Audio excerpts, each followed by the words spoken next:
Good evening. It is Monday, February 9th, 2026. This is the Guilford Board of Education, our regular meeting. I invite you to join me in the Pledge of Allegiance.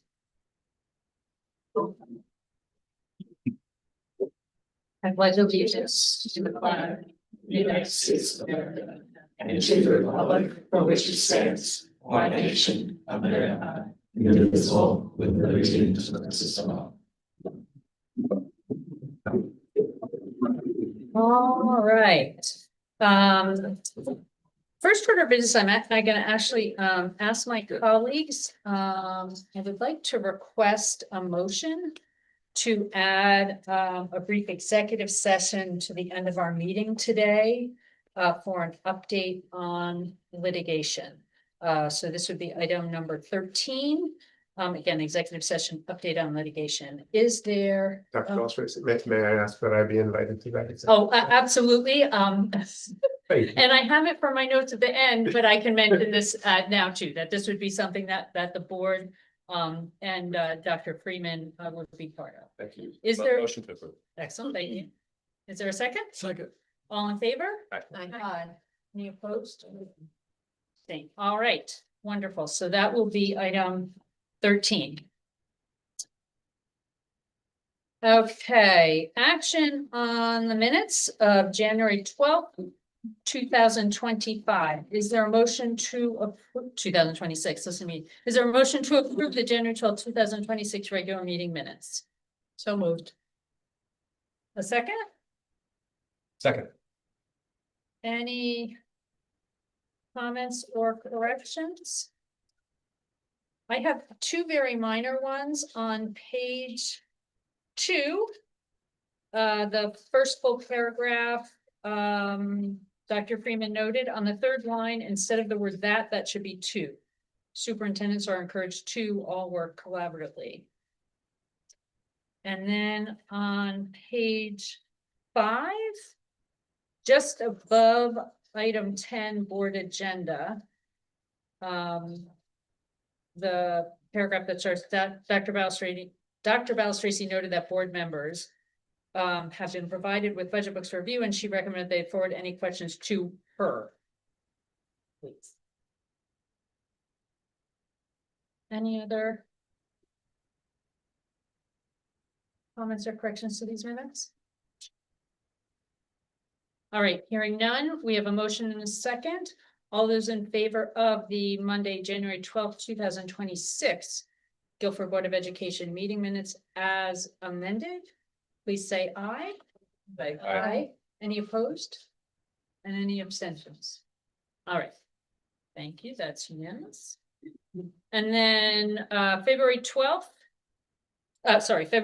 2026 meeting minutes. Is there a motion to approve the special meeting for personal grievance on February 2nd, 2026? So moved. Second. All right. Any comments or corrections to these minutes? And a reminder that the members present were myself, Jennifer Baldwin, Amy Fenalosa, Dick Hirsch, and Arnold Skreda. So we are the folks that can approve. All right. So a motion and a second. All those in favor of the 5 people in attendance, please. Aye. Aye. Aye. Any opposed? And then the rest would be abstentions. So that's awesome. All righty. Okay, we are up to public comments for topics on the agenda. For anyone who would like to make a public comment to the board on a topic on the agenda, we're going to invite you to come up to the podium. If you are over the age of 18 and not a student at Guilford Public Schools, we ask for your name and address. If you are 18 and younger and a member of Guilford Public Schools, we ask only for your name. If you'd like to share the school that you attend, that's great. But we do not need or want students sharing their address. We do ask that, you can see there are a lot of folks here in the room, and we want to make sure those who want to speak have a chance to do so. So we're going to ask that you keep it to 3 minutes, and we are going to time it so that anyone getting to the 3-minute mark is going to be asked to close their remarks. This is typically a 30-minute comment period. It's a kind of given those kind of parameters to allow us get to the rest of the business of the meeting. I do recognize, or let's say I'll make an educated guess that many of you are here to comment on budget items. So if we're getting close to that and it feels like folks aren't going to have a chance, we have the option of extending that. So we will assess that as we get closer. So anyone who would be interested in addressing the board on any topic of the agenda is welcome to come to the podium. Again, name, if you're an adult, address, and then please keep it within 3 minutes.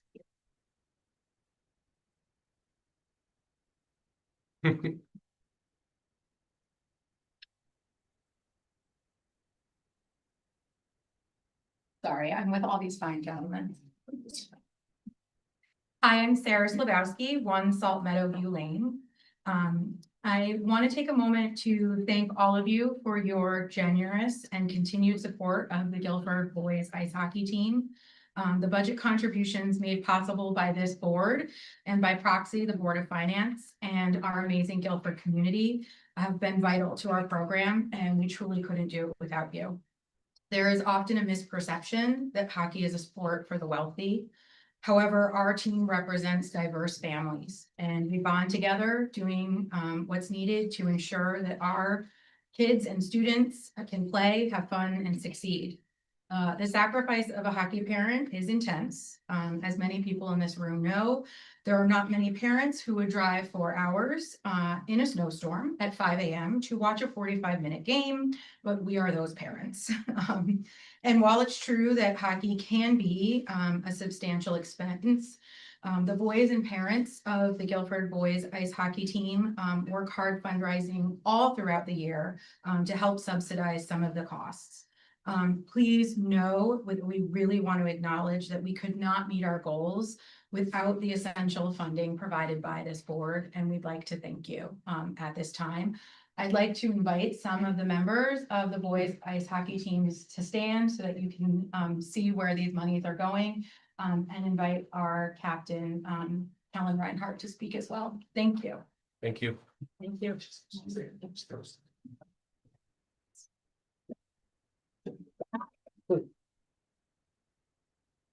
Hi, my name is Kellen Reinhardt. I am a student here at Guilford High School. Hockey has been a large part of my life. It's part of the reason I'm so determined. It's how I've made so many connections and so many friends. But hockey has been such a large part of my experience here at GHS. I have a family, I have a brotherhood of people who are behind me. And I would say that I would not be the same student standing here if I did not have the hockey team. I'm so grateful for what you guys do as a board to contribute and to support and make this team accessible to every single student here. Hockey is very expensive, and most of the teams I've played on have not been very diverse. But I'm proud to say that this hockey team represents every different person here at GHS, and any student in the school, if they want to play on the hockey team, can. And I'm proud as a captain to represent this team. And yeah, we are so grateful for you guys, and we hope for your continued support in the future. Thank you. Thank you. Thank you.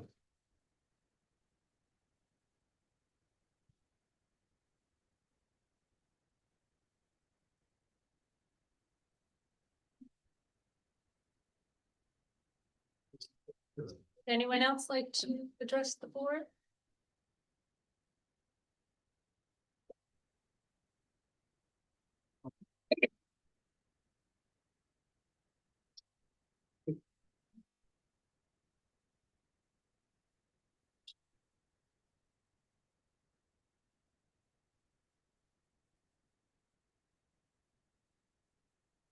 Hi, Stephanie Colonies, 20 Woods End Road.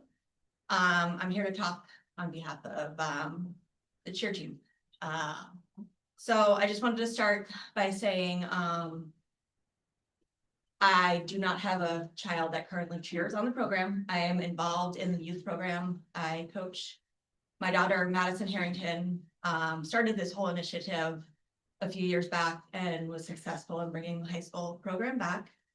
My daughter, Ashlyn, is a sophomore. She does level 6. She's on a world's team. And my daughter, Brooklyn, is 9. She has been part of the youth program for 5 years. She started when she was 4. So we have all of these, we have 1 senior and 4 rising seniors that are here to speak also, but I know that we are being considered in the budget cut. So I do have a roster. It's a pre-roster for the 26-27 school year. We have 13 pre-rostered. I wanted to say there's been talk about a booster club. A lot of the parents were not aware of this, that it was suggested or required for this coming year. I have been in talk with Nate Jacobson, who has a great booster club for the swim and dive team, and he has agreed once he gets back from his trip to help guide us through the process of a booster club. I also wanted to say there is a big difference between fall and winter cheer. Fall, we cheer for the football team, and winter basketball or hockey sometimes, but it's also our competitive cheer season. Some of the girls that do sideline cheer, they do not wish to do competitive cheer, and that's okay. It's a completely different environment. So I know our numbers were off this year. I believe we had 10, maybe 11 rostered for the fall, and we came up short for the winter with 8. That being said, we had 1 injury that took a girl out and the other person transferred. So on a competitive cheer bat, there is a minimum requirement of 5 athletes. 7 is a suggestion.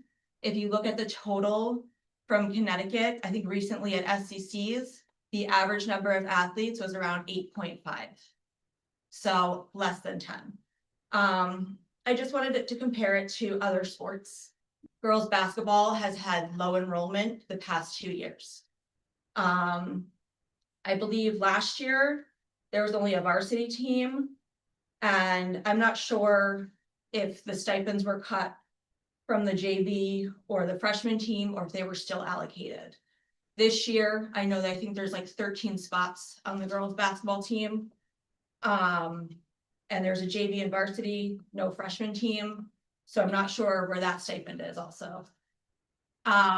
So that is the 3-minute mark, so I'm gonna Okay. ask you to wrap it up so other people have a That's chance. fine. So I'm gonna hand it over to the girls. I just want to point out cheer is different than any other sport.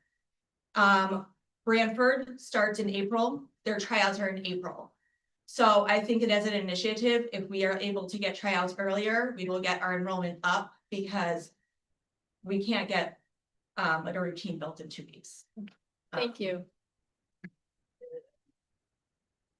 Hi, my name is Madison Earth and I'm a junior at Guilford High School. I began cheering in 8th grade and this will be my 3rd year as captain for the high school team. I was also a part of speaking with the board for the startup of cheer.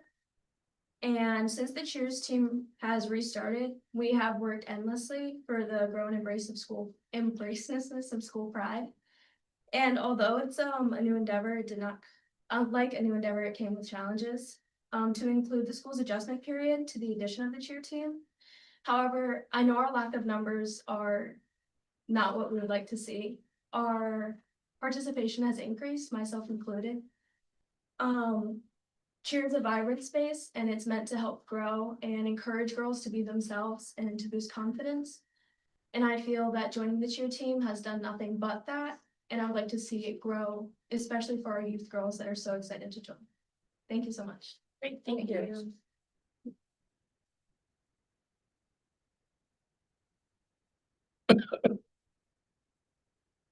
Hi, I'm Noelle. I'm a senior at Guilford High School, and I've been a co-captain on the Guilford High School cheer team for 2 seasons. There's been some recent speculation about the Board of Education possibly cutting our team, and my co-captain Madison and I and a bunch of our other juniors have come here to talk about our team and why Guilford High School should cheer should have a name in our school. Cheerleading is different from most sports in the sense that all athletes have a place. Inclusivity is a significant part of our team. No matter who the athlete is or what their strengths may be, everyone belongs. Personally, I tried many sports, but never found one I really loved. And going into high school with cheer, I had never felt so included. And ever since the cheer team was created, we have began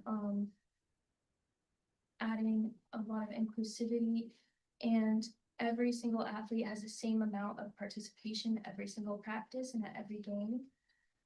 Because our team is only 3 years old, everyone on our team went into this with little to no experience. We all helped each other throughout the entire creation process of the team.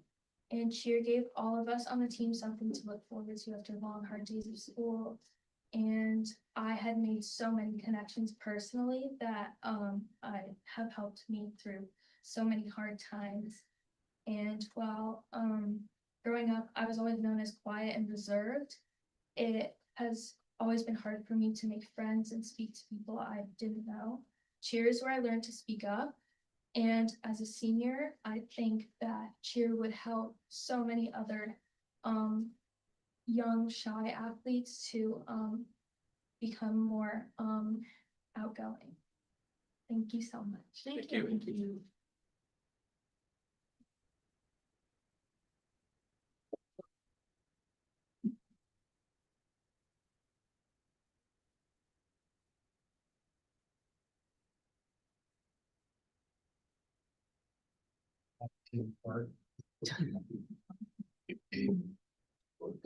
My name is Kevin Brown. I live at 128 Podunk Road. And I'm here tonight speaking on behalf of the girls that you just heard from. I know that all the parents that are here and all of you that are on the school board serve in a variety of different roles in life. Not suggesting that any of you don't have to deal with these decisions on the regular, but just to give you some context, I live here in Guilford. I enjoy Guilford, but I work in Norwich, and I work on a pretty regular basis with the city manager. And I'm very close to the decisions that you guys have to go through as a school board. In fact, I just talked to the city manager of Norwich today about Norwich Public Schools and their budget and where the cuts are going to have to be taken. My role there is to grow the grand list so that those kinds of decisions don't have to happen. That's what I do there in Norwich. But what it does is it gives me perspective on, return on investment and what's a good get and what's not a good get. And, look, I'm here for these girls. So obviously I think the cheer squad is a good get. A young man stood up here and said, hockey's an expensive sport. They're not. And so when we're looking for cuts inside of the overall school budget, I would just commend to you that a place that can give these girls a safe place to be on a team, represent the school, show the colors, and extend the presence of your school in other communities when the team's on the field is a good thing to have. And I hope you take that into consideration regarding the cheer request. Thank you. Thank you. I forgot. Wore my cheer dash. Is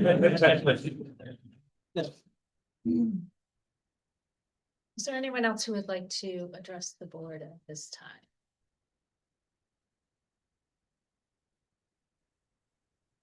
Going on? Twice. All right. I did just want to address just one comment that came up. The our sports teams do not require a booster club. However, any of us involved in Guilford Public Schools are so very lucky to have the number of parents and community members who support our students through booster clubs for sports, for music, for theater. So I do want to make sure that people know it's not required, but I also want to take the opportunity and we try to do this when we're approving donations, which from booster clubs, which happens on a regular basis. And it's just, it really is such a bonus for us in Guilford Public Schools to have the kind of support and involvement of parents and community members for our students. So a shout out to all involved in booster clubs as one of the many ways that we get that support.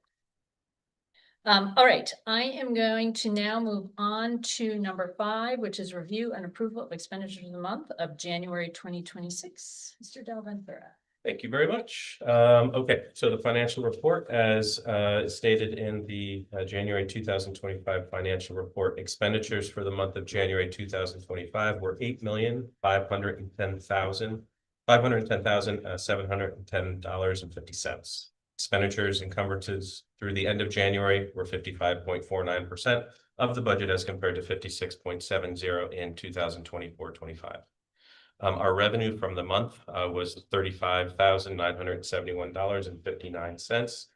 That includes $1,048.29 for non-resident tuition, $26,345.50 for pre-K tuition, and $8,577.80 for Medicaid. Salaries for the month of January, the expenditures were higher than normal due to 3 payroll periods in January 2026. Our employee benefits were in line from the previous year. Purchase services, percentage of the budget expended is lower than the prior year. However, we do have our annual payment of $444,520.35 for our energy performance contract, which gets paid in January. Tuition was in line with the prior year. Supplies and materials, the percentage of the budget expended is lower than the prior year. The credit in the athletic supplies line is due to reimbursement from student activity account for purchases made with the district credit card. Capital for the month was lower than the prior year, and transportation was higher than the prior year.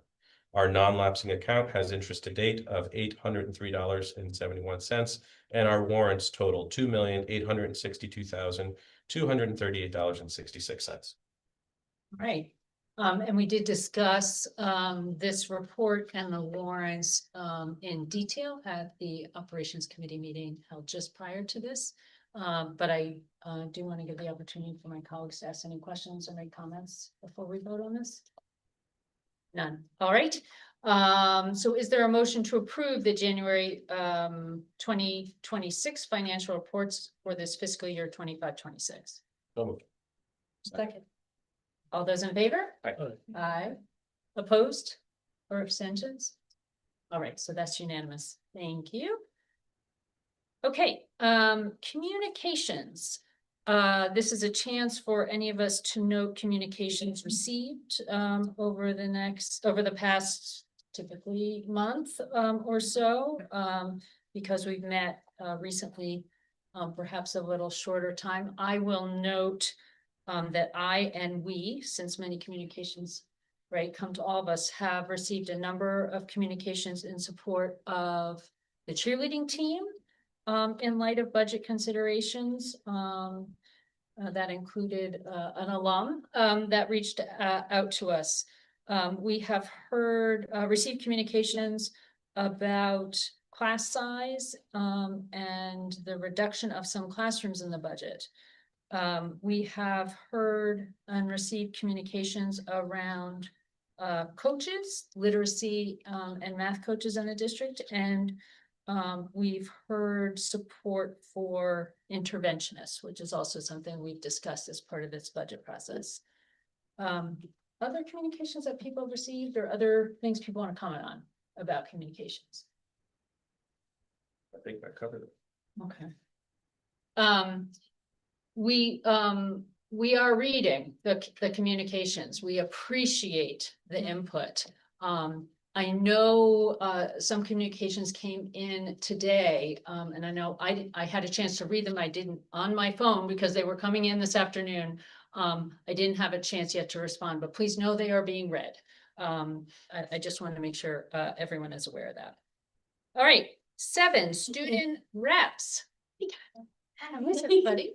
Yeah, how are you? Turning it over to you. For Adams, on January 30th, the 7th grade students visited their local elementary schools and shared ebooks that they created in a recent ELA unit.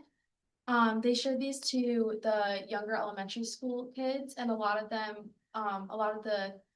Adams students got to visit the elementary schools that they went to, which was definitely nice for them. Students read their work and explained their writing process and got to connect with these younger students, while both age groups enjoyed the experience, and the students represented Adams Middle School with pride. On February 4th, Adams faculty invited parents to celebrate students who have recently received the CARES Award. These stand for Community, Attitude, Respect, Effort, and Scholarship. Since October, Adams has recognized one 7th and 8th grade student each month. They receive a prize and are featured in the weekly newsletter. This week, Adams is holding their first all-student assembly, which is going to present the Student Council and the National Junior Honor Society. These two associations will both share how Adams has been nominated as the Random Acts of Kindness School and announce the kickoff of Random Acts of Kindness Week from February 14th to 20th. To celebrate this, the Student Council will lead the community in kindness-focused activities for the next week. The National Junior Honor Society is also announcing the team with the highest number of donations from the recent mitten drive, and will highlight this week's raffle to raise money for the Dan Cosgrove Foundation. At Calvin Lee, fourth grade students made Japanese art called Tanzuku. These are wishes for the new year written on strips of paper, and they're attached to like a little post, and then the weather would break them off, and it says when the weather takes it, then the wish will come true. They also were asked to write New Year's resolutions about things that they could do to help others in order to promote empathy at their school. And they also learned about cultures and help them develop media skills. Calvin Lee will host their annual Special Person Dance, which occurred on February 7th, where they bring a special adult in their life and have pizza. And they're also hosting a learning fair on February 26th and 27th, which was put on by the PTO, and where students can research a topic of their choice and share it with others. For lakes, the first graders enjoyed a field trip to the Family Observatory and Planetarium at Yale to bring to life their sun, stars, and moon media. Thank you to the PTO for sponsoring such a great experience. And then last year, Guilford Lakes lost a cherished member of the Lakes community. Chloe Negron, a preschool student, lost her fight with a rare disease 1 year ago. So here are some of the ways that Chloe's memory is being honored to benefit the lives of others. Guilford Lakes has revamped their Support CT Kids website, which is dedicated to supporting medically fragile children and their families. This website hosts a searchable database featuring community resources aimed at supporting children experiencing illness or disability. And then Chloe's Closet is launching March 1st, 2026. Lakes partnered with the Guilford Interfaith Volunteers to provide durable medical equipment to children across Connecticut. You can learn more on their Chloe's Closet website, and it'll be located on the Guilford Green at 55 Park Street. Once again, that's March 1st. And then there's also a memorial fund for her. Guilford Lakes wants to thank the generosity of many that have established a memorial in her honor through the Guilford Foundation, with the goal of supporting Chloe's Closet, scholarships for undergraduate students completing a degree in music therapy, as well as organizations that are focused on advocacy for children with rare diseases and disability justice in our state. And then for Baldwin Middle School, over the past few weeks, their music department have had a lot of like performances within the community, including orchestra and chorus. Tomorrow night, actually, I think they're looking forward to another performance from chorus from the 5th and 6th grade in their cafeteria. And their newly formed green team recently took a field trip to the Roger Torrey Peterson Center, where students participated in an interactive learning experience centered around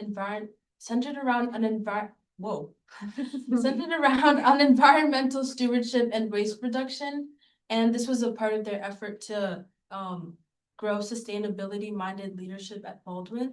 And then lastly, as they're moving into February, Baldwin has been honoring Black History Month by inviting students and staff to participate in their daily Person of the Day research, where they highlight prominent individuals of color whose contributions have shaped fields ranging from like the arts to sciences, leadership, innovation, and social change.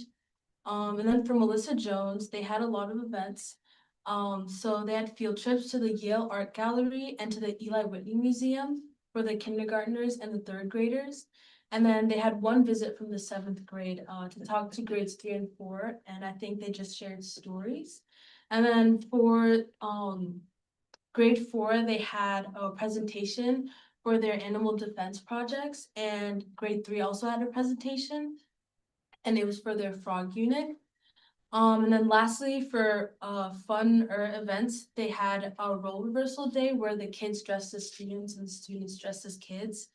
And they also had a visit from Boogie Chillin', which was organized by the PTO, where they enjoyed a performance and learned about US history through music. And for GHS. Oh, yeah. For GHS, our midterms are all wrapped up, which is great. And then we have a pep rally at the end of this week that we're all really looking forward to kickstart February break. And then, Oh, sorry. do you wanna go? Oh, no, you go. Our Italian classes were welcome to, we like signed up for a trip, so we're going to Taormina, Sicily, leaving Friday. I think Zach's going, right? No. Nope. Okay, I'm going. And then, yeah, so I think it's like 30 kids are going. And it's the first time that the Italian like class has ever done a trip. So that should be fun. You guys are going to school and stuff. Yeah, it's we're going to a language school. Really? Yeah. You guys have host families too. And we're staying with host families for like the week. Amazing. Yeah. Isn't the Board of Ed, aren't we required to go on? these? Those field trips, not attending those field trips, I'm sorry. Too. But yeah, so it should be really fun. That's excellent. And then lastly, on Friday, we had the Meals on Wheels benefit concert. So it featured the select ensembles for the schools and the A.W. Cox Howleries, which I think they played like the steel drums. And there's almost 2 weeks left until the spring musicals. So. Coming up. Very fun, I'll check out. Any questions or for our student reps? We're just jealous. Yeah. We're just discussing Italy. I'm telling you, I think we should figure out some kind of requirement.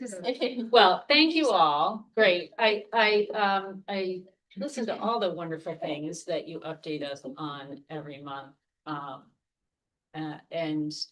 Just want to remark, as I have done before, on among the academics, among sports and art and music, the focus on kindness and empathy and raising money, and remembering a cherished classmate, is a really important part of our experience here at Guilford Public Schools, and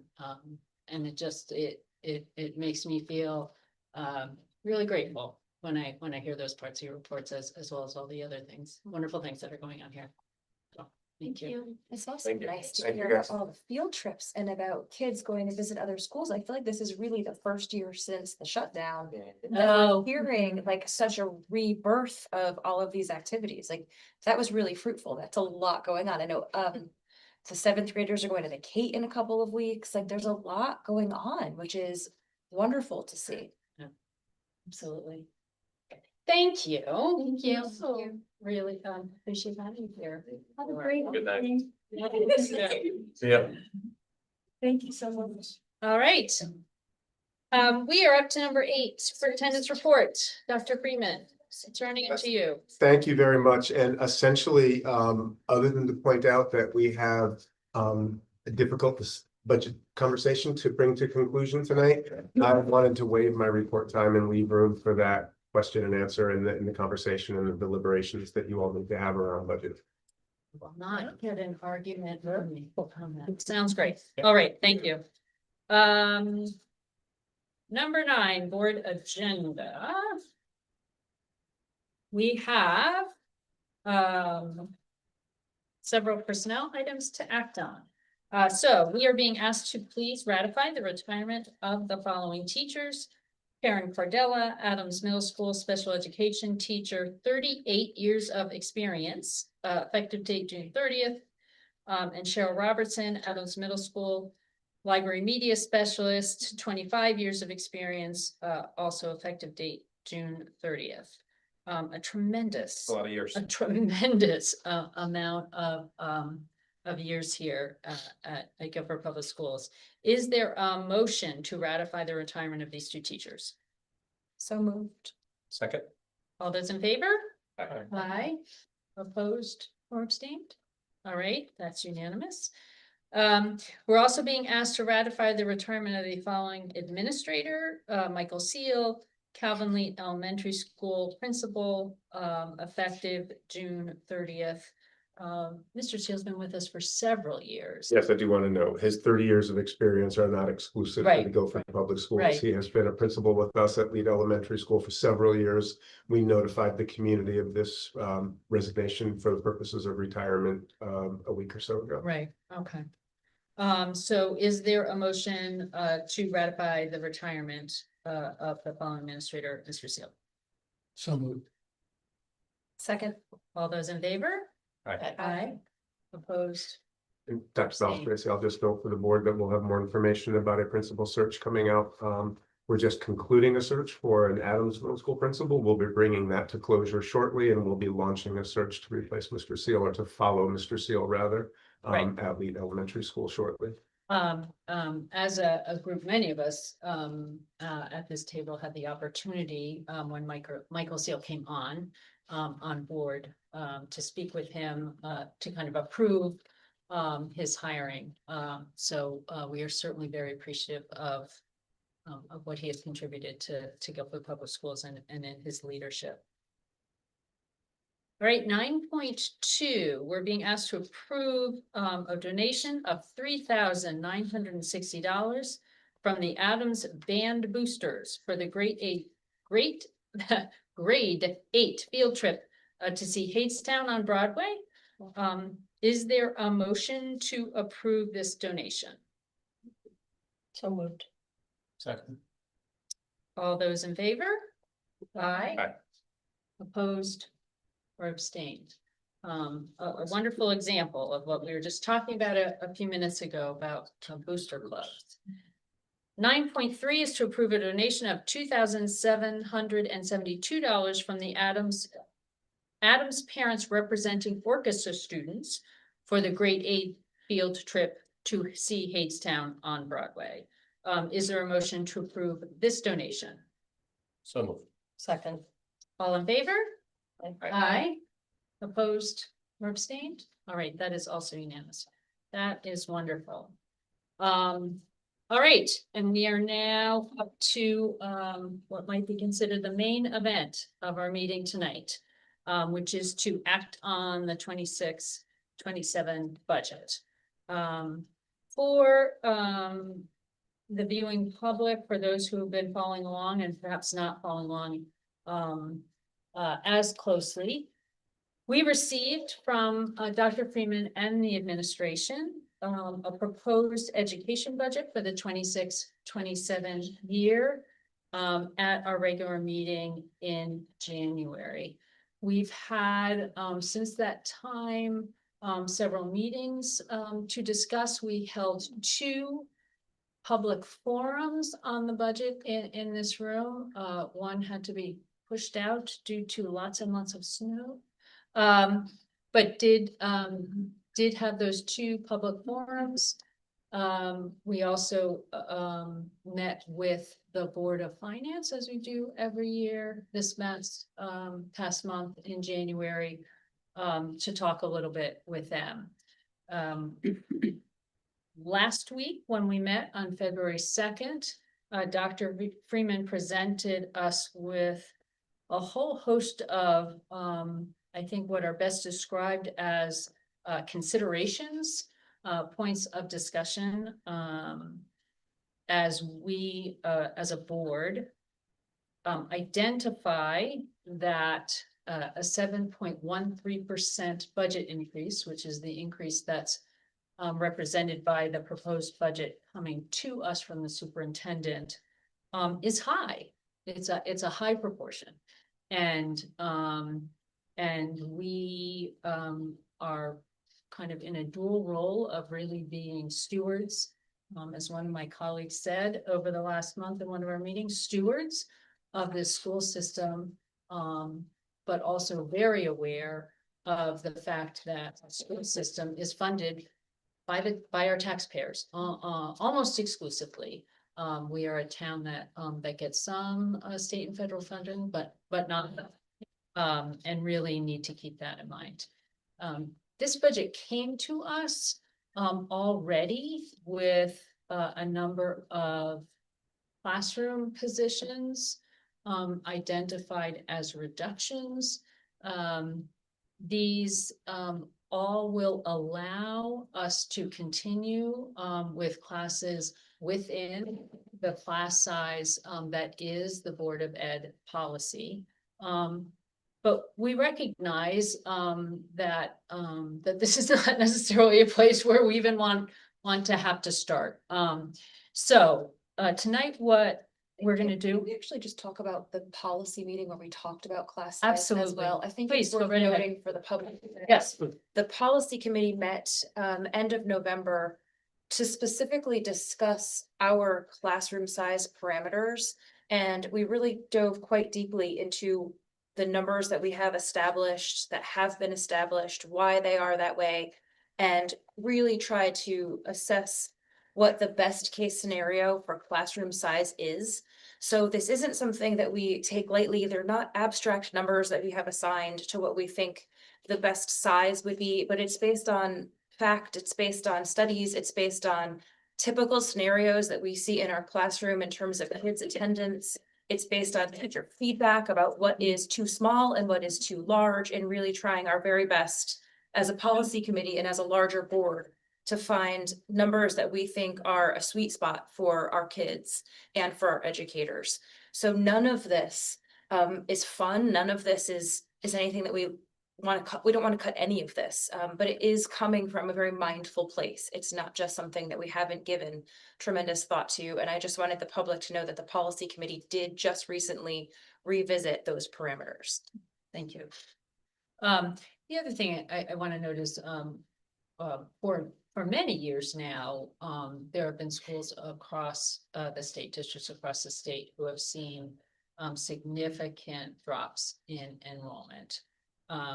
Guilford Public Schools never saw that, certainly not at all in the levels that other districts saw, but we have seen some.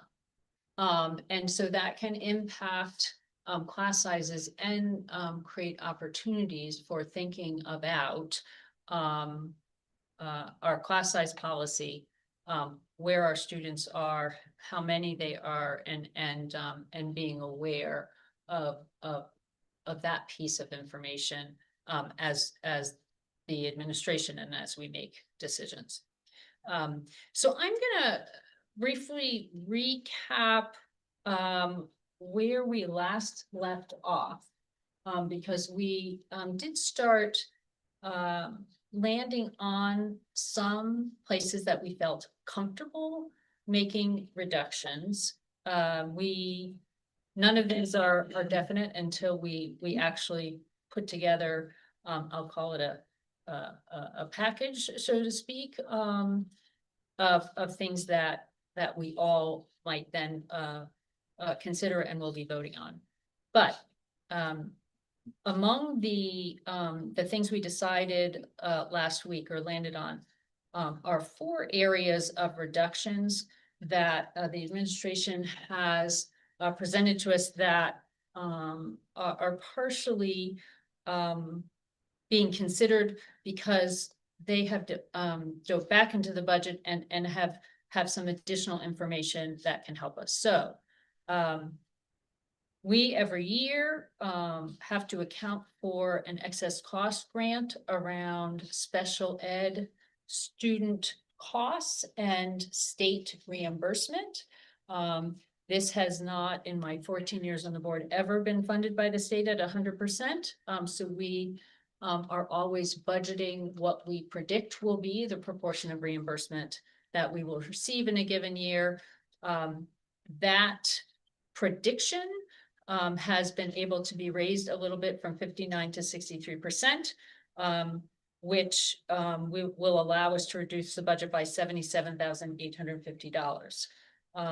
Likewise, in taking a different approach to our involvement in the Strive program, another in-home but regional program for some of our students with special needs, is going to allow us, instead of owning kind of a third of that cost, to buy spaces for participating students, and that will allow consideration of $100,000 reduction.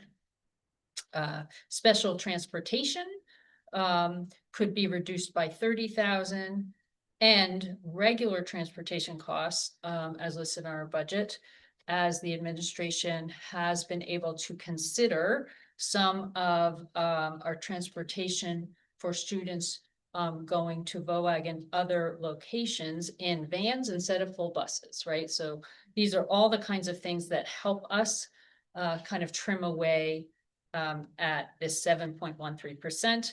That would reduce it by $75,000. That brings us to a total of reductions in the amount of $282,850. And I think in general, we agreed, again, without a vote, that that was a really good place. to Yeah, start. I agree. That's, I think, baseline for all of us. Sure. Any questions about Back that? on that? 282? No, I think we all agreed on that one. Okay. Yes. Thank you. Dr. Balstraci, if I may, I'm just sending around a revised version of the worksheet that we used to organize that discussion last week. Okay, And you just summarized the top 4 lines that we took the liberty of moving to the taken column Okay. based on that conversation. okay, And I'd also specifically like to draw your attention to a new item on the list. The first item in the last of the 4 clustered groups, it is labeled professional development. We had significant conversation here about the district line for professional development. Following that conversation, I believe it was Wednesday morning, we received notification about anticipation of the federal title grants. And it was relatively good news. So assuming that we should be receiving those grants and be able to shift some dollars over, we've added a line of approximately $17,000 that we would recommend as a professional development reduction as well. okay, And we'd be perfectly okay with rounding that up to $17,000 for purpose of this conversation. okay. Thank you. Could we start with an area where we're not in favor of cutting? Yes. Cheerleading.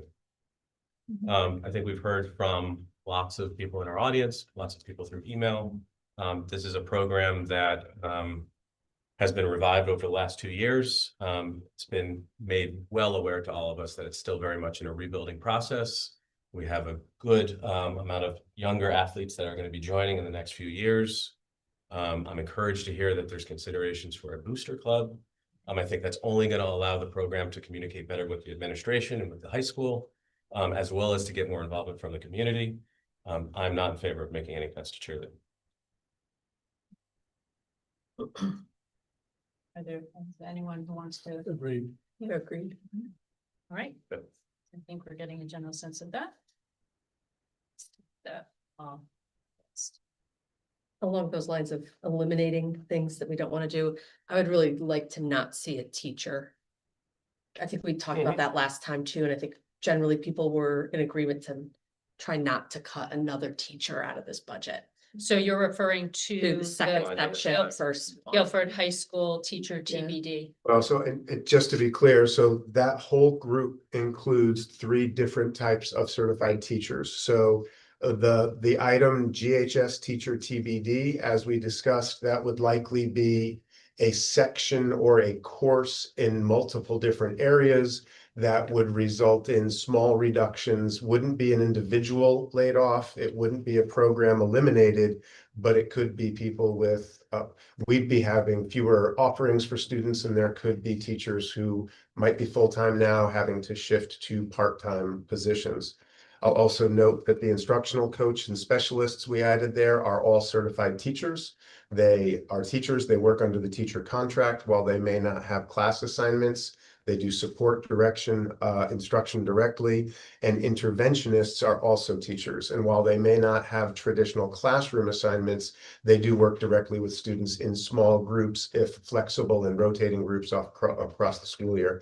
I just want to be clear, and I'd be happy to suggest that we don't talk about any of those items, but Right. those are all teaching items. And Dr. Balstraci, to your note that you made earlier, the budget as it sits in front of you has already reduced 8 various teaching positions. And then there's an increase, an offsetting increase of 0.6.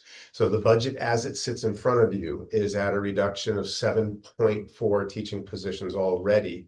So I appreciate the notice of not discussing possibly more teaching positions tonight, but there are several that are in already.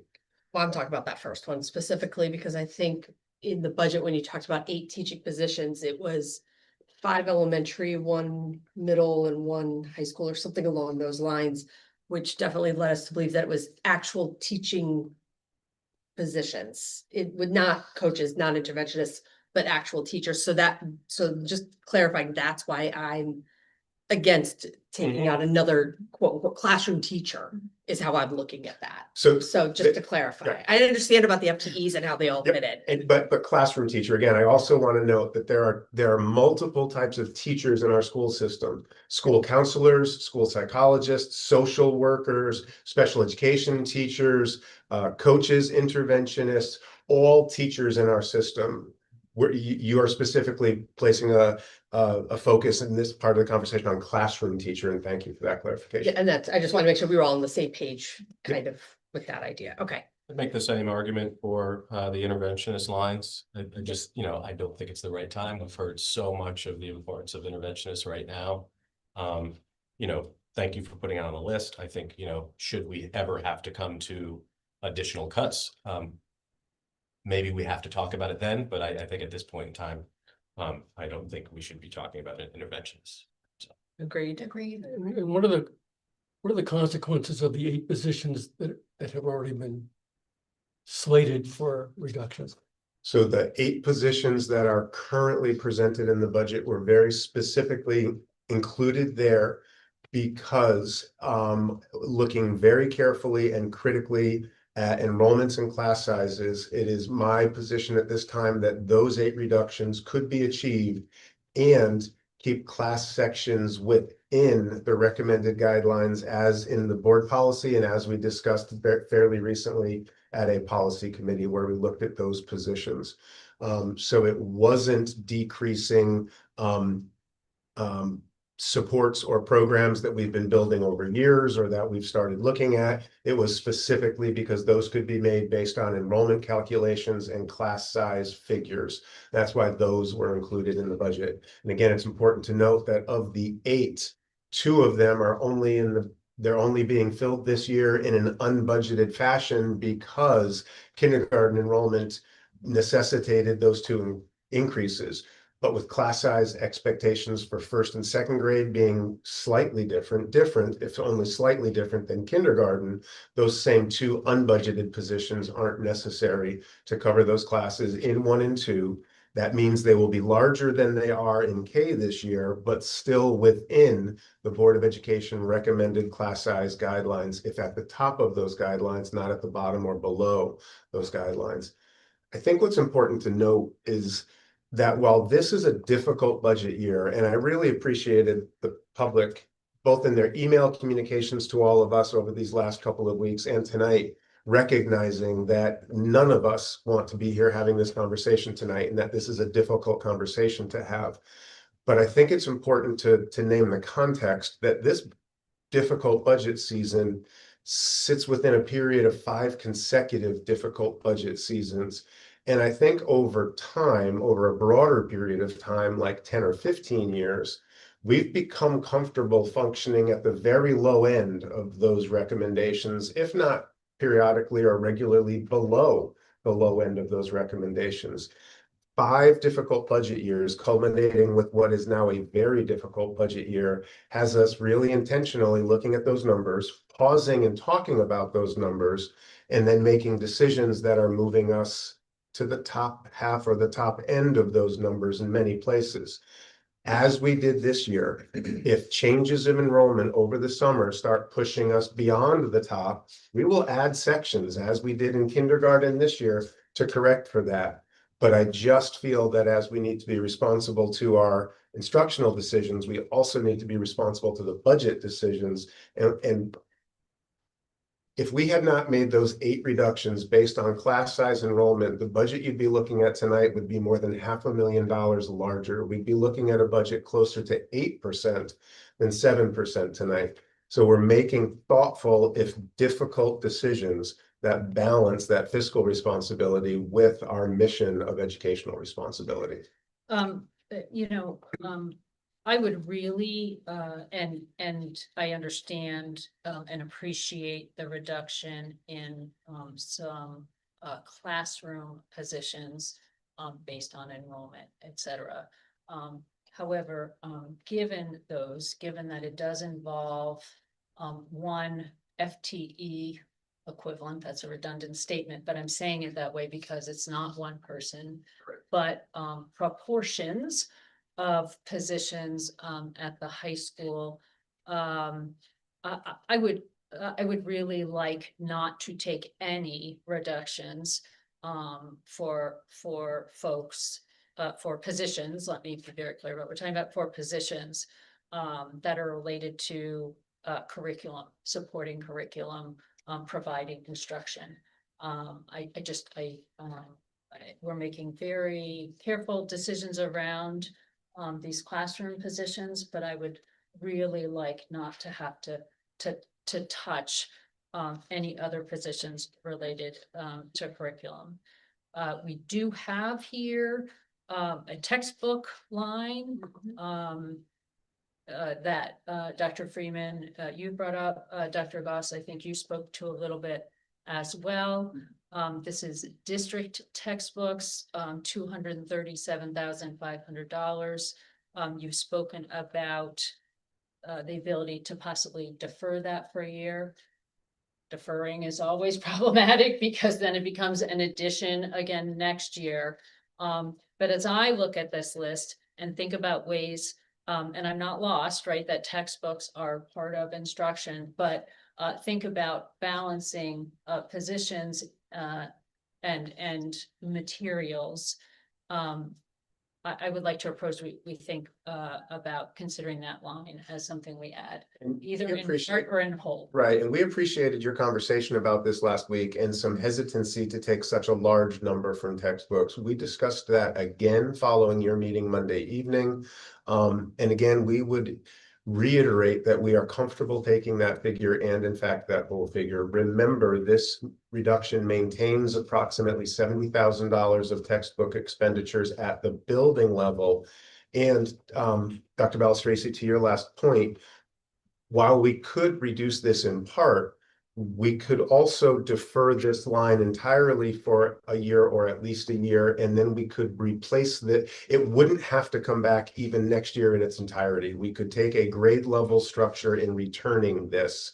And so again, textbooks are important, but textbooks are not the only tool that our teachers have available to them. They have always supplemented text materials with other materials that they identify themselves. So based on some of the public comment that we've heard, based on the conversations that we've been having, like many of the comments that have just been made, I would prefer to see the textbook line deferred rather than talking about more FTE reductions and particularly more teacher reductions at this time in this conversation. And then I had a follow-up question. Dr. Goss, this might be more directed to you, but certainly anyone. We added these 4 curriculum stipends last year, right? So 4 stipends that would support for I assume of our certified staff, supporting consideration of curriculum. I think this is important. I don't think it's unimportant at all. But think I heard a connection between that and the delay of the textbooks, and I don't want to be making decisions without real clarity. Would those 4 positions, I mean, I'm imagining those 4 positions and stipends could continue to be supporting a whole host of curricular activities, and I just would like Yes. you to kind of identify whether I'm misremembering or clarify any kind of connection that was made there. I appreciate that. The curriculum stipends are the folks who are leading the revisions to curriculum specifically right now in math and social studies, but we Okay. intend always to be changing, to be rotating the curricula in and out. I am concerned that without the curricular leaders, it's very difficult to choose the textbooks that would make up that entire line, that Right. $237,500. So the textbooks could go. If the curriculum stipends go, then it almost needs to, because I don't know that we'd be ready to choose. And maybe those that's what without I'm the- remembering. But It's the the reverse reverse. isn't That's what I'm necessarily the- remembering. Okay, and that's why this is why I wanted to bring it up. Right. Okay, If we- that's a really, because it didn't make sense to me. In the reverse, it makes a little more sense. Yes. Okay. Yep. Okay, thank you. No, and that was stipends were something that we discussed that I personally feel need to stay. Oh, because- I'm very much in support of them. I Yeah. just wanted the clarification you Right. just provided. If we cut them, if we cut them, there's almost no reason not to reduce the textbooks. Right. If we reduce the textbooks, in fact, those curricular positions will help us to decide how to return the textbook purchase with more information next All year. right. So it works in one direction, Okay. but not in the other. And especially, was it social studies? You said when was the last time the curriculum was updated? It was a while, It right? has to have been roughly 2017, 2018. Yeah, and that needs to be updated. We Absolutely. should note that the 4 stipends we're talking about are not 4 positions. No, We're talking about $25,000. right. So it's not like it's a big item, but It's a small amount of money that is used to compensate teachers for working outside of their regular full-time duties to support Dr. Goss in her office. so if we've agreed on about $280,000 on the first 4 lines, and we've agreed on 240,000 for textbooks. I think the last time we also said that we could probably take $100,000 for site improvements I wouldn't like to touch site. because we have a larger budget for that than this. This is just the savings of $100,000. We still have money in site improvements. It would be a reduction Right, it would be a reduction from the current level this year of $100,000. Linda, the entire site improvement line is a figure of, I apologize. No, I have it right here. It is showing a 0% increase. It's in the currently down to proposed flat budget. funded. This would be a Yeah. reduction, but $100,000 doesn't zero the line out to Dr. Hirsch. No, that's right. $184,313 right now. So this So will bring it to 100,000 is 480. the fit. It would budget. be a reduction of about 20% of that line, which is for ongoing maintenance and upkeep of the buildings in areas or for projects that are too small to be bonded. So it's a significant reduction, but again, at the last meeting, I won't repeat all of it, but we have sort of caught up in most places to the maintenance backlog. So we couldn't do this year over year for very long without being underwater again. But if we were ever to consider it, this is sort of a good time to consider it because we've been really focused on buildings and maintenance for a consistent and consecutive period of years at this point. The other thing I wanted, as I was, again, looking at this list and really not wanting to consider any other positions around curricular. You noted, a couple of things here that I've been keeping my eye on. One is a network technician. I think we have This is a, 9 in the district. There are 9 district-wide, which allows us to keep a couple for district-wide and then 1 at each building. is this an elimination of a position or is this a forgoing a new position? This would be an elimination. This would be shrinking that department from 9 to 8 FTEs. There's only 7, Paul. There's 1 in each building. The other 2 are district-wide employees. Correct, Okay. right. The total department is listed as 9. Okay, We're talking about the 7 we're not suggesting reducing either of those district-wide Right. positions, but one of the 7 building-based positions. And again, it would take away from the model where despite the size of the school, there's always a person in every building who can help with hardware, Yep. upkeep, maintenance, and problem solving when it happens in real time. and then the other place I was just looking, is the non-instructional, paraprofessionals. Yeah, So we have 3 that, are doing some work in our libraries. Baldwin, Adams, and the high school. I may have I did misspeak at the last meeting. They're Okay. at Baldwin, Adams, and the high school. And then in the band position, which is unique to the program at Baldwin.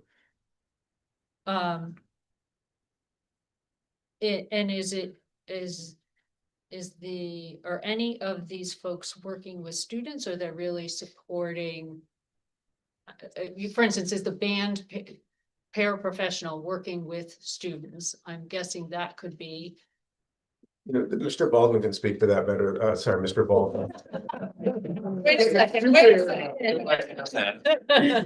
are 2 Mr. Baldwins. I would call Mr. Baldwin. Mr. Campbell. Listen, it's probably not a bad name. better to that. than I can. Yeah, I'm happy to. Yeah, all of the non-instructional paras at my experience at Baldwin do work directly with students. The band para in particular works under the supervision of the band teacher. Right. But when they're doing their pull-out lessons, you remember that at Baldwin, that's the first year they're doing instrumental lessons, right? So it is a high contact position. Okay, I'd also say, quite frankly, that the librarian assistant or para positions as well, while they support the work of the librarian, they also often work with students directly.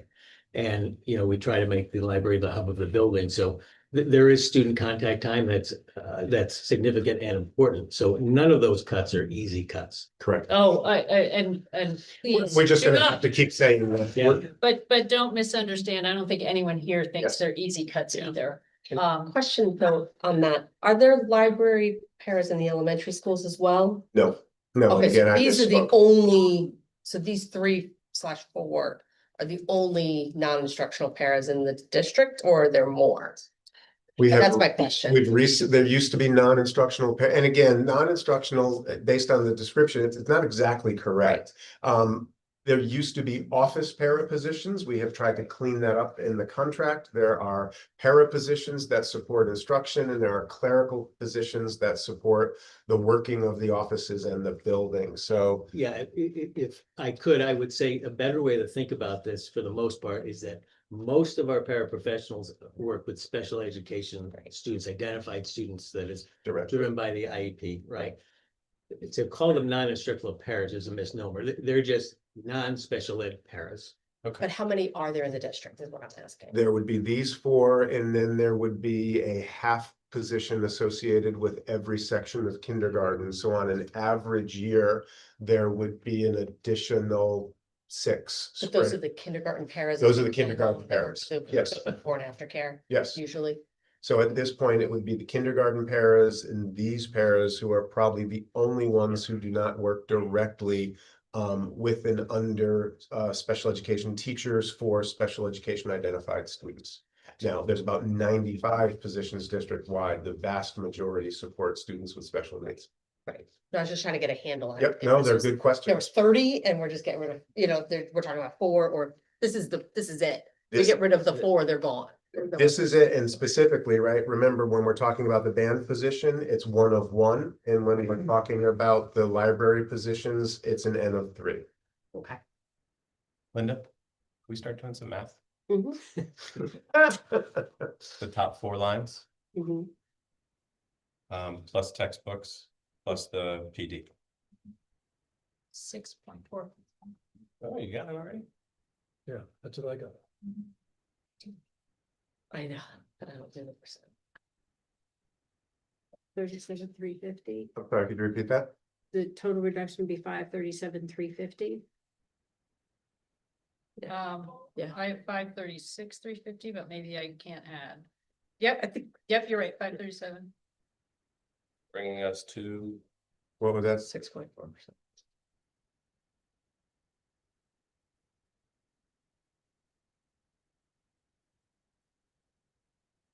Six point four.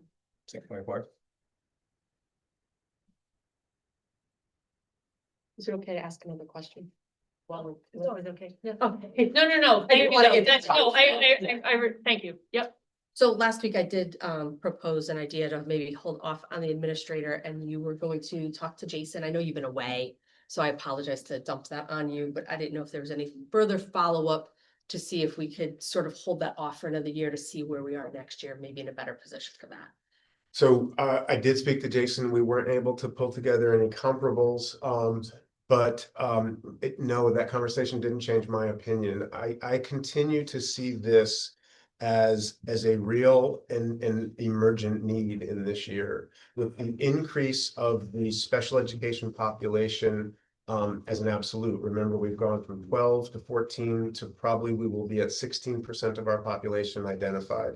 In the last 5 years, we have added 11.5 special education related teaching positions, and we've added 13.5 special education related paraprofessional positions.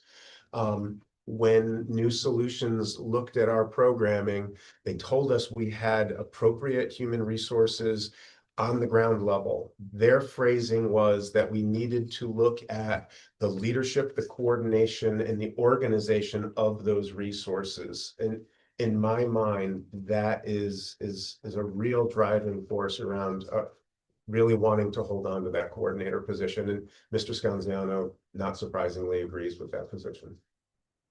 He initiated the request, so we did talk about it again. I know that we were also asked to look at the PPT load associated with those. We didn't have the opportunity to pull comparables, but I was reminded that the PPT load should only be a portion of that responsibility. It shouldn't be the whole responsibility.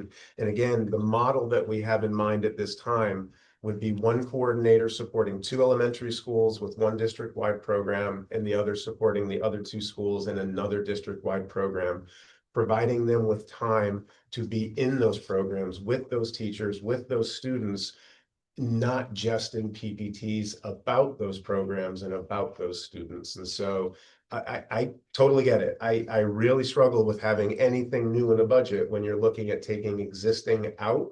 But it seems to me that that's a real need systemically at this time. I think it's the alternatively, we talked a lot about the FTEs, but I'm just gonna say again that I think there needs to be another look at not eliminating a coach position for the same reasons I said last week. That if we're looking at all these different cuts and we're looking here and there to just not touch that one class, I think is a disservice to the teachers, but just with all of that in mind, that could be a consideration when you're doing the FTEs.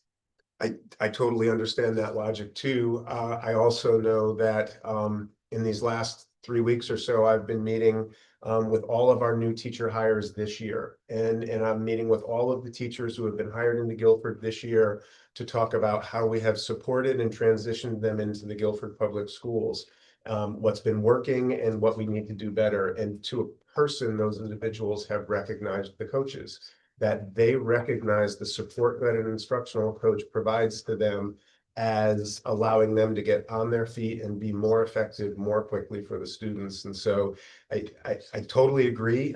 I just wouldn't characterize it as protecting one class. We're also not talking about school counselors in these presentations. We're not talking about social workers or psychologists. There's a lot of teaching positions that haven't been discussed. The coaches, yes, are one. And in fact, the coaches made it onto the list. We brought the coaches forward because we do need to talk about them. But at this point, the way that I'm following this conversation, I would like to move away from interventionists, move away from a second FTE at the high school, and move away from coaches. We're down to 6.4.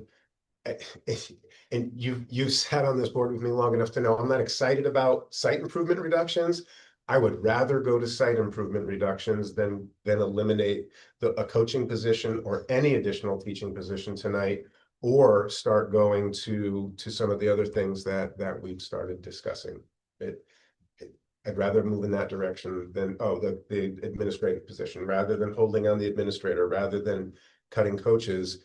I'd rather look at a site improvement reduction. And I don't think we've ever gone back, well, probably gone backward 1 or 2 years. We've been working really diligently not to do that. I'd rather do that than look at those teaching positions tonight.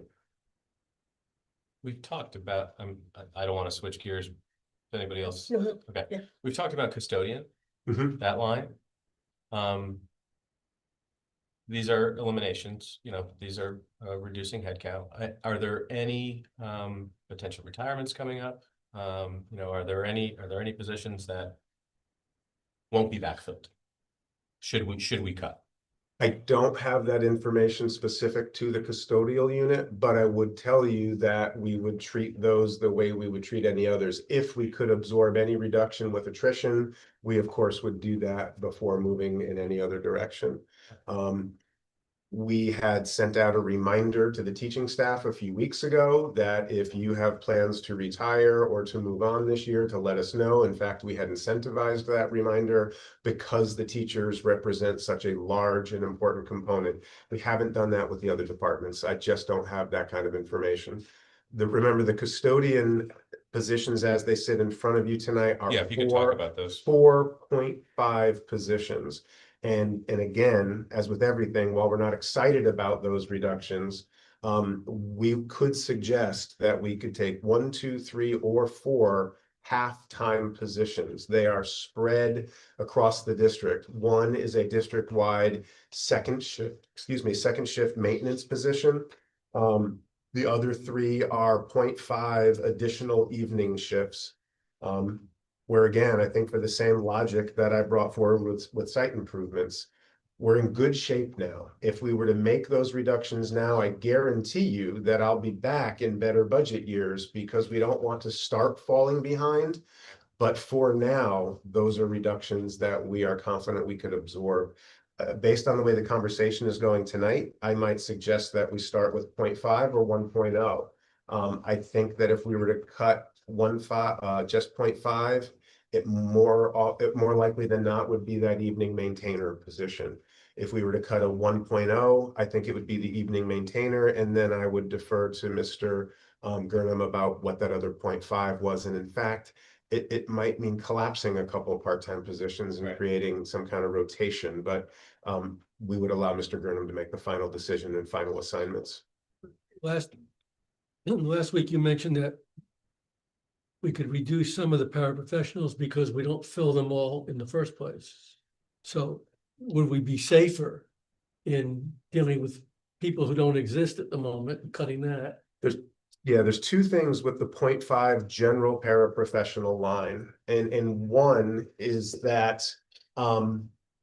the paraprofessional line is always a moving target. The large bulk of paraprofessionals are identified for special education supports, and so that changes based on PPT meetings and IEP determinations. Right now, we cut last year's budget by 5 positions. We've returned this year's position. We've returned all of those 5 into the budget. However, we continue to have rolling vacancies across this budget. So while the number sits at X, which includes those 5, on any given basis, we're covering 2 or 3 or 4 or 5 vacancies within that number. So at the end of the year, we will probably only have spent that total N minus 5 or 6 because of those rolling vacancies. Our goal would be to fill all of those, obviously. The second piece of that is what we always say, and we say it every year around paraprofessionals and every year around kindergarten. We budget for a number that we anticipate. We think we know how many kindergarten students will come in. This year we missed it by 2 class sections, and we thought we knew how many paraprofessionals we would need. If we miss that as a budget number, we will still fill those positions, and we will find a way to cover those costs within the budget broadly, as we always do.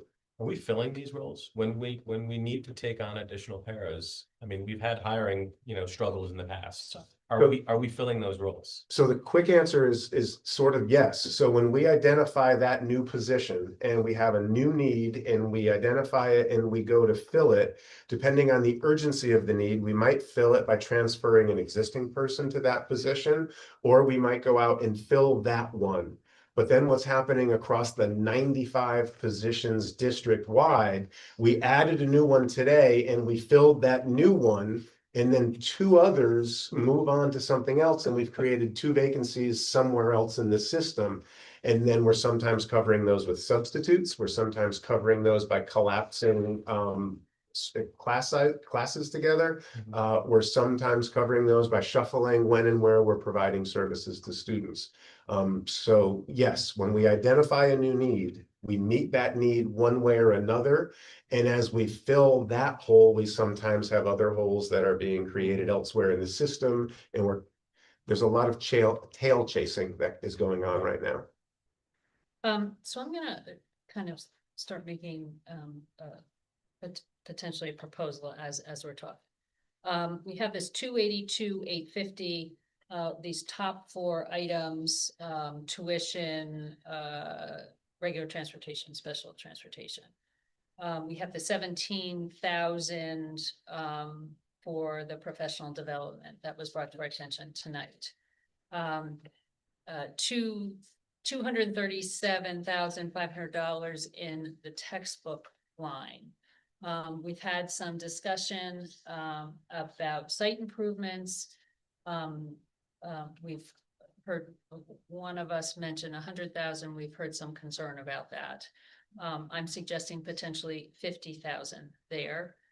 And then a consideration perhaps of a 0.5 custodian, Greater than 1. perhaps a 1.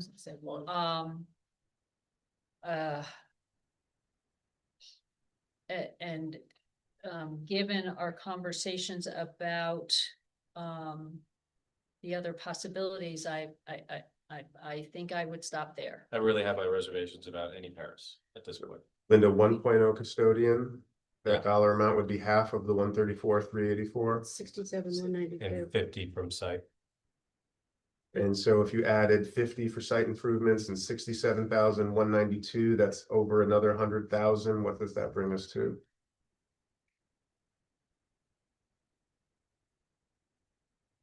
Yeah. 636. Maybe 600,000. Sorry, 4,542. I'm sorry. $654,542 bring us down to 6.25. Could you, sorry, Linda, I'm gonna ask you to repeat that again. 654,542? 654,542 Yep. bring us down to 6.25. So again, just to sort of be clear, it would reduce our requested increase this year by $654,542. That resulting new increase would represent an increase to the budget of 6.25%. Yep. Down from the 7.13% that we sit at in the draft I provided to you. It's getting close to that 1% that we talked about sort of broadly last week. And just to summarize again for the public, so we've talked about the untouchables, the increases in healthcare, the increases in transportation, the increases in electricity. Can you remind us again what that increase entails? Yes, so this budget in large degree, more than in any year past, is being driven by 5 non-discretionary cost increases. The first is significant. The first is an increase in our medical cost. We are required contractually and essentially by Connecticut labor law to provide medical insurance to our employees. That one line is increasing by over $2.5 million, the medical line. We're also seeing salary increases this year. We engage with different bargaining organizations. We have contracts with our employees. Our employees Every single one of them deserves the raises that they receive annually. And this year, we're seeing our salaries, and remember, this is after backing out 8 teaching salaries and one clerical salary. Our salary line is still going up by $1.7 million. Transportation, our contract with our school bus provider expires this year. We need to renew that contract. That transportation contract is going up by over $500,000. Electricity prices are going up. We are correcting for 2 years of electrical increases. Last year, we finalized our budget before we were hit by last year's increases, and now we know of this year's increases. So electricity cost is going up by nearly $370,000. And then, and this is part of a success story, but as we're keeping more of our Guilford students with special needs in district, we need to provide specialized services for them in district. And the cost of those contracted services this year is going up by $250,000. Those 5 non-discretionary centers of increase are going up by $5.4 million just in those 5 areas. That's before talking about anything else in this budget. So that is what's driving this That is budget. a percentage increase of what? That is a percent increase of more than, what do we say it was? It's about 3, it's probably 3.5, 4% increase by themselves. I thought it was about 3.5. If it weren't for those, we'd be talking about a budget sitting at a 4.5% increase, not over a 7% increase. I thought it was more than that. I thought it was closer to 5% increase. With just those hard numbers. If 800,000 is 1%. 800,000 is 1%, and we're at 5.4 million Yes. with those 5 numbers. Yeah, I thought it was higher. What I'm getting at is after we continue to make cuts from this budget, we are largely looking at almost a status quo budget, given the fact that we're looking at these increases. Correct.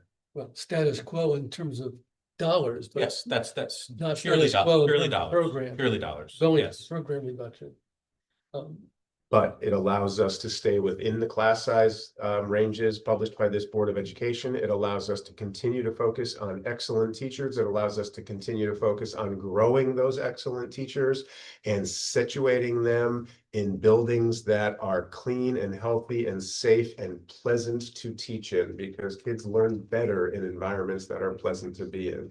And so, yes, it allows us to continue to do those things in yet another difficult budget year in a 5-year period of difficult budget years. So which would be wiser? Taking more money from site improvements and reducing the custodian thing that we're taking, or better to keep it the way it is? I mean, we're at 6.25. Would we be wiser to go to 6.35 if we were to save a custodian or site improvement? I think it's better in this case to be Solomon-like and reduce site improvement by a little bit and reduce the custodial staffing by a little bit, rather than reducing one or the other by a lot. Obviously, they interact. There's a relationship between the two. So you shave a little off of each rather than cutting one deeply and leaving the other alone.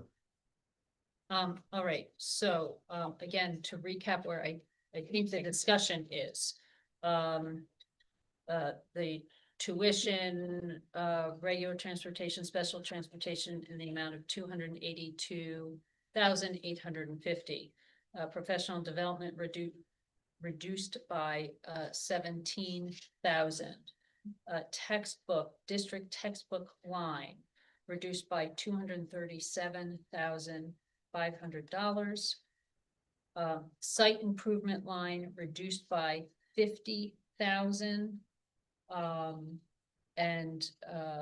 The reduction of the custodial staff by 1 full-time position.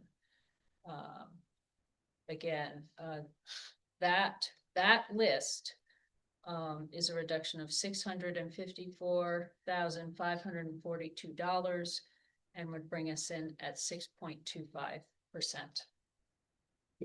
Well, Tracy, I just want to remind the board, but really note for the community that while it sounds like this board is coming to conclusion on this conversation, we still have a meeting with the Board of Finance, and the Board of Finance may choose to reduce this budget by a bottom line number, which would drive us back to this Yes. conversation to try to find ways to meet that bottom line number.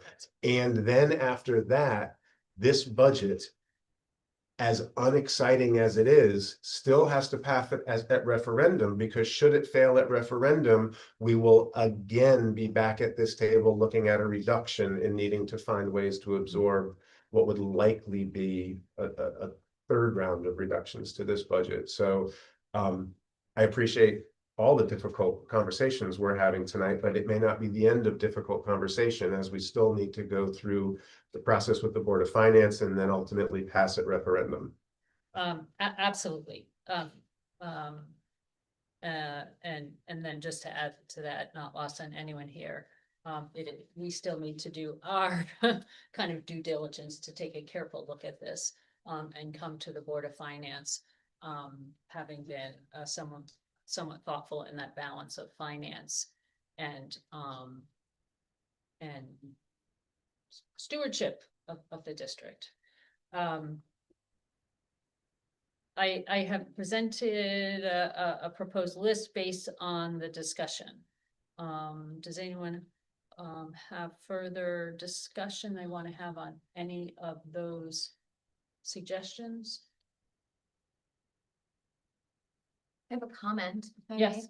I think the suggestions that we put forward, though, send a clear message about our hesitancy to reduce any of the classroom-facing positions that interact with children. So I think that while, I mean, everything on this list is critical and we want to keep all of it and have more, I think this is something that has a very fiscally responsible, but also keeps students in mind in terms of like a rationale for this is why we decided one way and why we're not making other decisions. And I think that's important to note.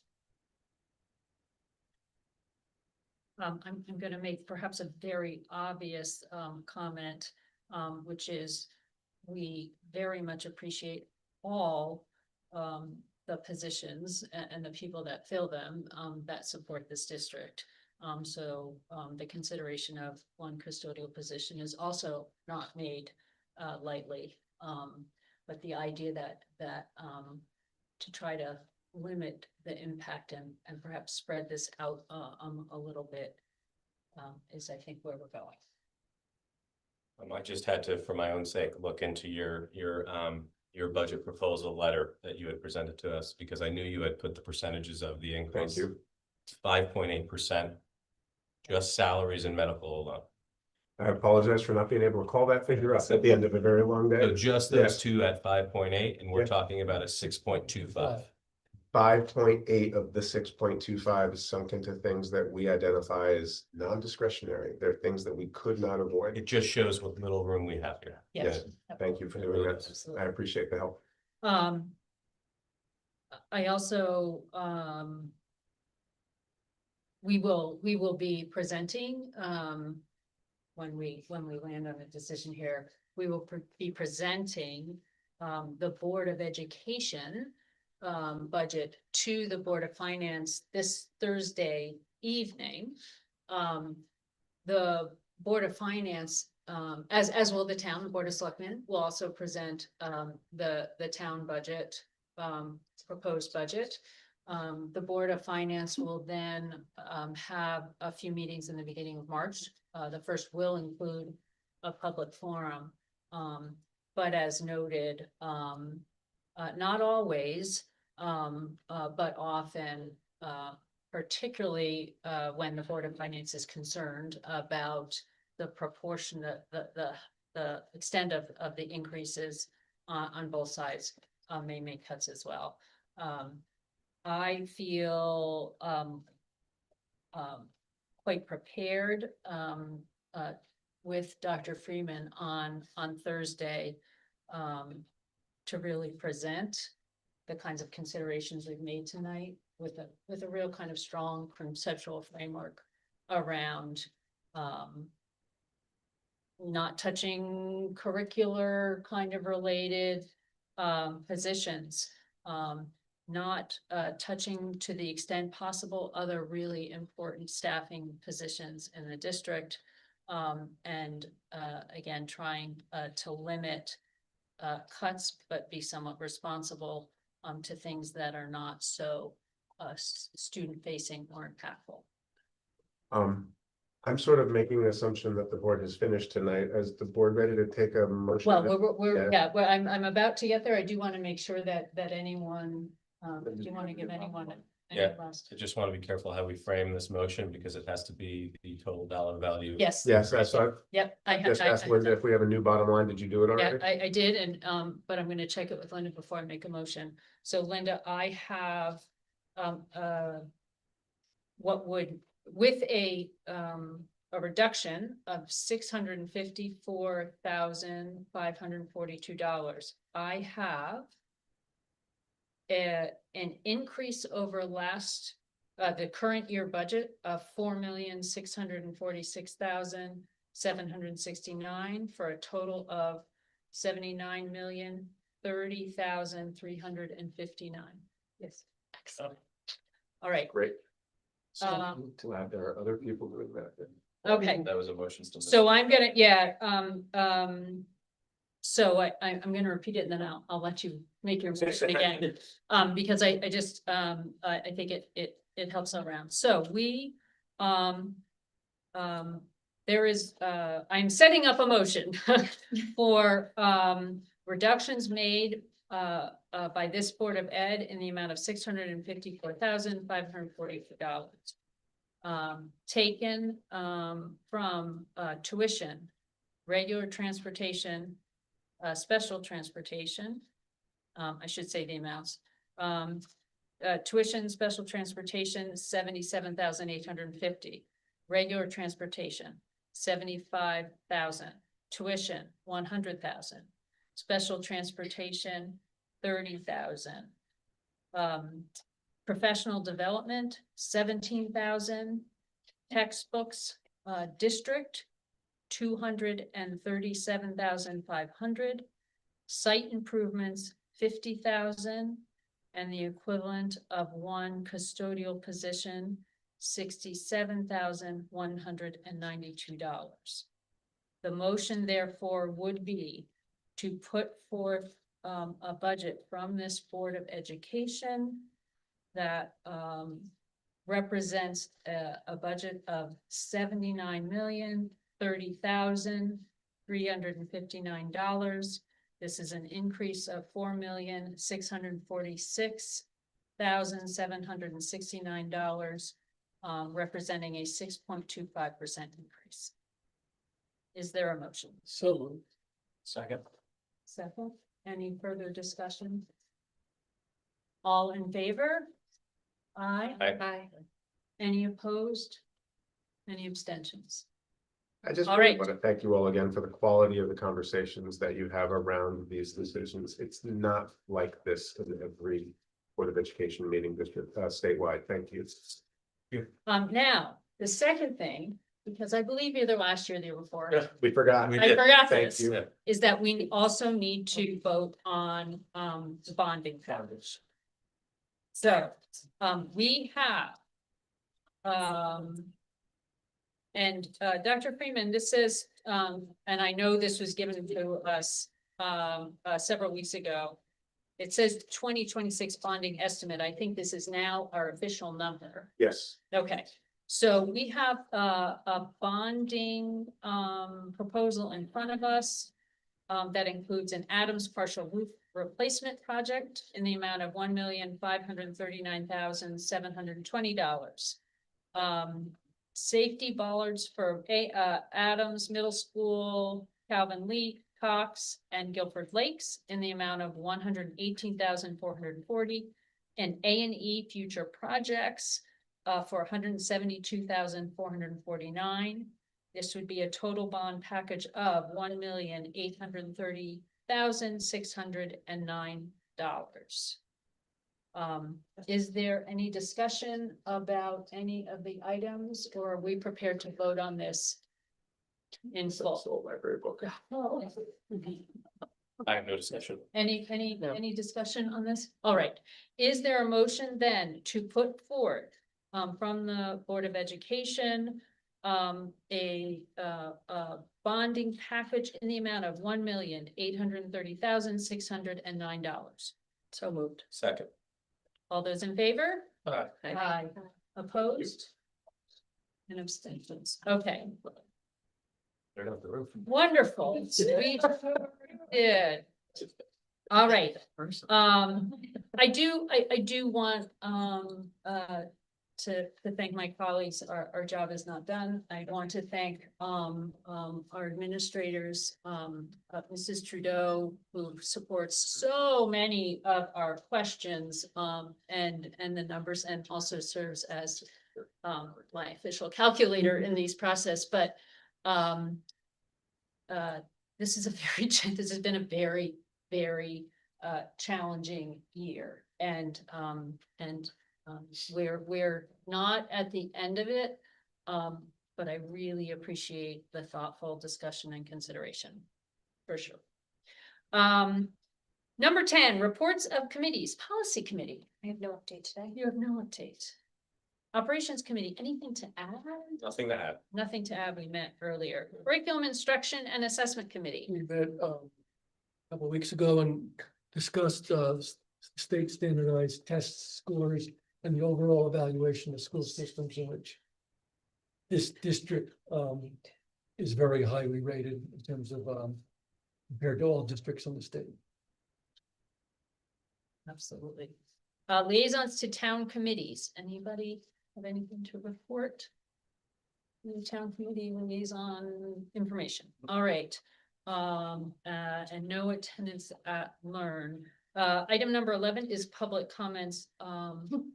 Anything that I am looking at an empty room. We did have for those viewing via stream or television, we did have quite a number of people here during most of this meeting tonight, which was terrific.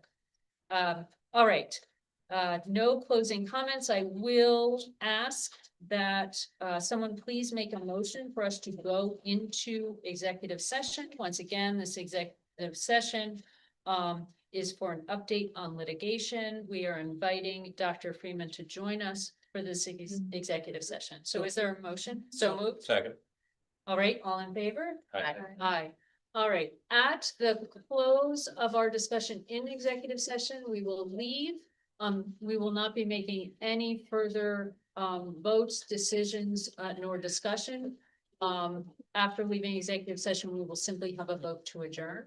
So I do want to thank all who joined us via live stream or watching on television. We appreciate your engagement. Thank you very much.